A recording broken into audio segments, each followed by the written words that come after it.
Hi and welcome. Today I'm going to talk to you about learning the Danish language as an expat.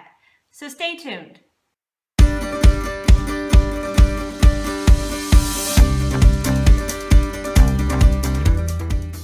Hi again. If you're new to my channel, go ahead and hit subscribe so you can see some videos on expat life. Ring that bell and you'll get notifications as soon as I post a new video. My name is Kelly. I'm an expat living in Denmark.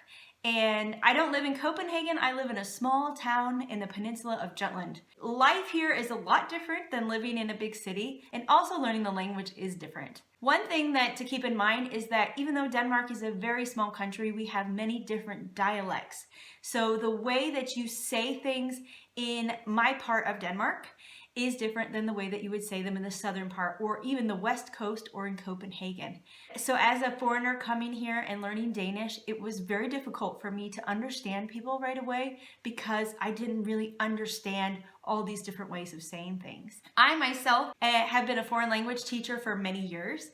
And so learning a new language has always been something that has been easier for me when it comes to reading and writing especially. But when it comes to speaking and listening, I'm not so great with Danish, and I really kind of struggle with that. The first 4 or 5 months, I really didn't understand what anyone was saying to me. I could understand if I was looking at it, if I was reading it. I could write some things down, and I could also talk. I could talk about myself, but I really wasn't able to understand people. These things take time. So if you're in another country and you're trying to learn the language, you just have to be around it and you have to give yourself a little bit of a break because it'll come. It will.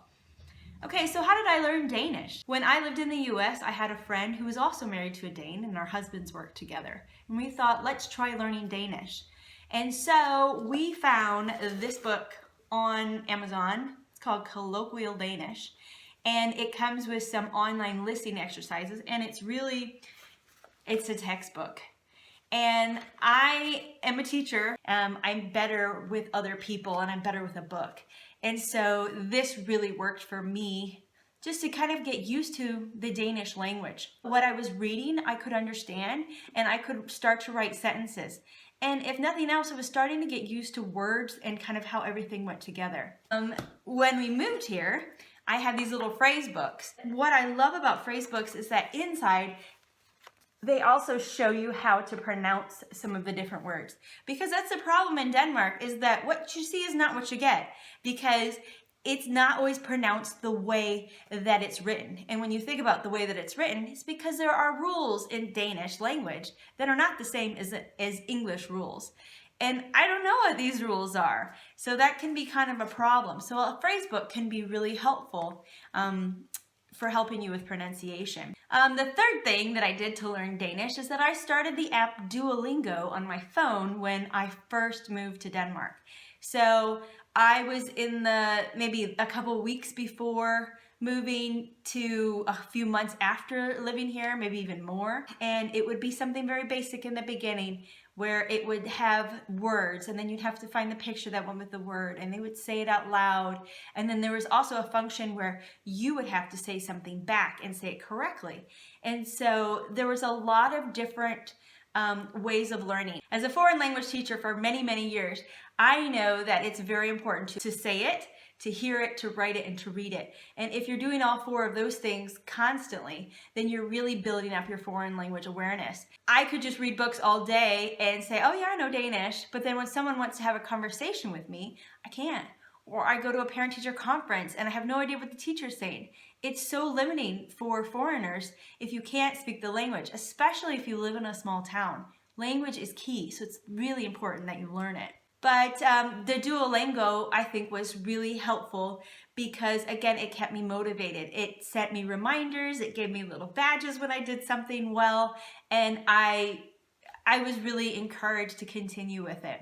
Another thing is that as a foreigner, you are required to take language classes. I know for my specific type of visa, I was told that I have so many years to take Danish classes for free, and then I would have to start paying for them. I think that rule has changed, and they are actually requiring foreigners to pay for the course, and maybe there's a reimbursement. I'm not quite sure. I have passed all my classes, so I don't have to worry about that anymore. I really did have kind of a love-hate relationship with my language school. I know a lot of people have their own stories. I really liked my language school. I think the teachers there were wonderful. There were so many kind of fun things that we did, and it was such a different approach to education than what I'm used to as a student and as a teacher. So I first started taking the day classes, which were 3 days a week where I live. It's different in every type of communa or county. And so I'm thinking, okay, I'm going to start with, hi, what's my name and how are you, and all these different things.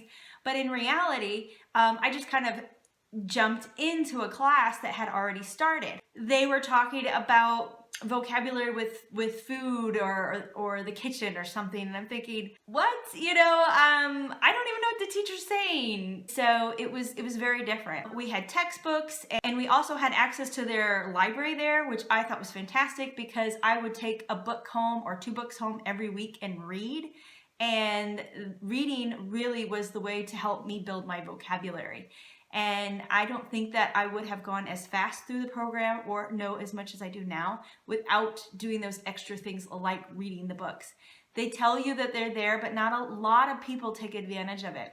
And I'm really glad that I did. Those books also have the option for you to listen to them as you read. I never really did that. I don't know why, but I think I did that a couple of times. I think it just kind of bothered me. I like to have my mind clear when I'm reading and not have all this extra stuff. But that's also maybe something that would have helped me more with understanding people. When I was at the ending stage of my classes there, I started reading the newspaper. It's a great way to learn about your community. I always was able to tell my husband things about what was going on in town that he had no idea about because he doesn't read the paper. But it's also great just to learn some words that might be used in everyday conversation that I wouldn't even have thought to look up or may not have appeared in one of these kind of like easy learning Danish books. Along with reading, I read with my children. So I know that my children are at the age where they're learning to read or they're at a beginning reading stage. And so they need to be doing more of the reading themselves. But I try to get a page or 2 in there where I actually read it to them and they help me with the pronunciation.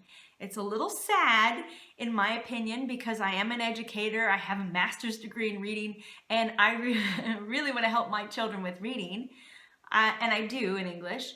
But when it comes to Danish, they're the ones who are teaching me, and I am the student. But children's books, the words aren't super long, and they're words that are used in common conversations. So it's also just kind of a nice thing that my children can learn to have a little bit of compassion for someone who struggles to learn something that is coming very easily to them.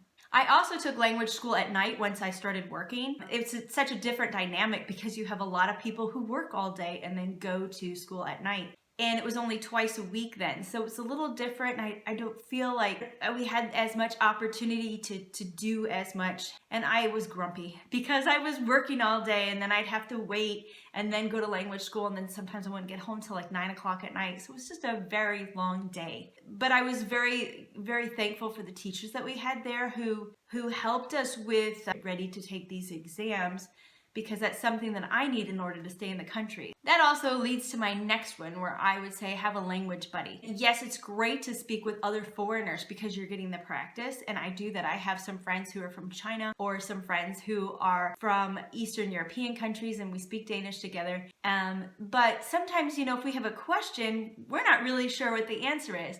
So it's nice also to have a Danish speaking buddy. I have my children that I can ask them, how do you say this? Or I have my husband who is a Dane. It's great to be practicing with people that you feel comfortable with and with people who will help you along with your language learning and maybe not make you feel so self-conscious. But it's one thing you really just have to get over and say, I'm a foreigner. I don't know this. And for me, I'm trying, and I wish I was better at it than I am, but I have to put things in perspective and say, it'll come. Chill out. Just don't worry about it so much. There are also integration cafes every so many towns, usually in bigger places. I live in a small town, but we also have an integrations cafe.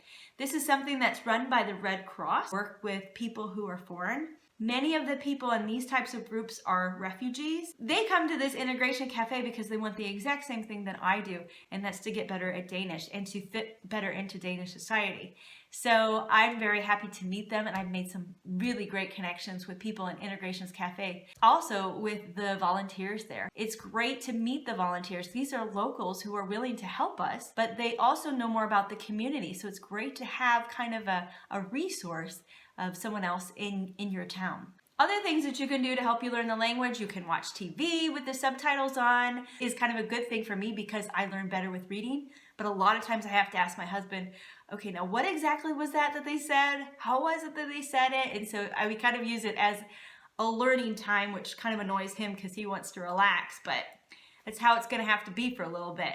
I like to listen to some Danish music. There's some really good Danish singers, and one very famous who just passed away. His name is Kim Larsen, and his music is so popular in Denmark. All the Danes know it, so it's something that in my mind that if I learn these songs, then I'm getting a little bit closer to being integrated. So I've actually found the lyrics online, and then I listen to them and read them at the same time. And it's also helped me not only learn a little bit about Denmark's famous singer, but also just a little bit about how things go together and how to say different things. One thing that I also like to do, because I like to write, maybe this is me, but I have like a little Danish journal where I would write down different words that maybe have a different sound. Maybe there's a word that's spelled D-A-G, and in some cases it's Dow, but in other situations it's day. I don't know all the time when to say it and when not to. And then I'm asking my husband about, well, which is the right way? And he says, well, it's more of a dialect thing.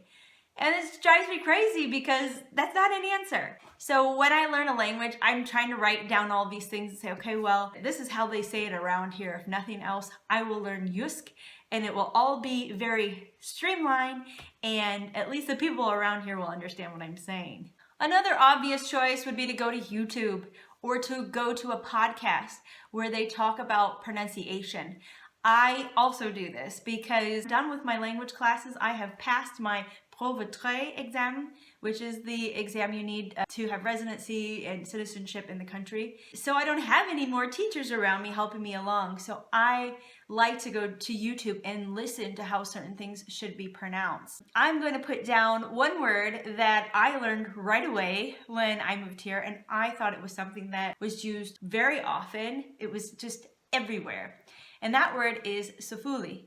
And I hope I'm saying that appropriately enough. Safuli means of course, and it's so funny because when you say it, you slow it down and you listen to it, it is just definitely not how it's spelled. And that is one thing I'm constantly putting my Danish spell check on my computer and saying, okay, I think I've got it. And there's always like one letter that's in the wrong spot. But as I'm getting better with Danish, I'm learning like longer words that are crazy with different pronunciation rules and everything, and I'm trying to get the hang of it, but it is still a struggle. Do you speak Danish? What are your favorite Danish words? Or have you learned another language? What do you feel that are some of the struggles that you've had with learning it? Are you learning Danish? What do you think about it? Are there any tips that I haven't touched on that you'd like to share? I'm always up for more tips. I'd like to learn Danish a little bit better. Just drop them in the comments below and I would love to read them. Thanks for watching this video. I'm really glad that you came by. If you haven't subscribed yet, what are you waiting for? This is where you're getting all this great expat info. You gotta keep coming back. Click the bell so you can get a notification. But come along with me in these videos and let's share this experience together. Really hopeful that you'll come back. Give me a thumbs up for this video if you liked it, if you learned something, if you maybe were inspired to keep going. Så mange tak til jer, og jeg håber, at I kommer tilbage. Take care.